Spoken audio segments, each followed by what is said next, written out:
আপনাদের সবাইকে অসংখ্য ধন্যবাদ যারা আমার এর আগের এই 2 ভিডিওর সাথে ছিলেন। দেখতে থাকেন 3য় নাম্বার ভিডিও। তো এর আগে দেখাইছিলাম মা ডিমে তা দিতেছে, তারপরে ছোট ছোট বাচ্চা হয়েছে।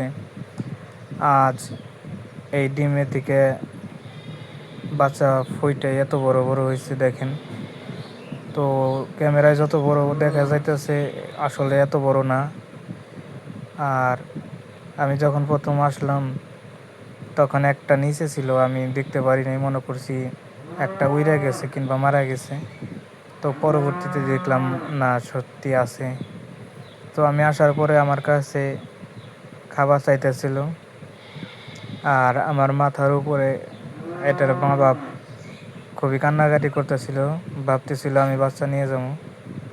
কিন্তু আমি তো আরও এলাকার বাচ্চা পোলাপানি থেকে এটা আরও রক্ষা করতেছি। যদিও রক্ষা করার মালিক আমি না, মহান আল্লাহ তালাই রক্ষা করতেছে। কিন্তু যেসব পোলাপানি এটা ভাঙার চেষ্টা করতেছিল, বাচ্চা নিয়ে যাওয়ার চেষ্টা করতেছিল, আমি তাদের কয়েকবার মানা করছি, লাস্টে তাদের বকা দিছি, এখন আর আসে না।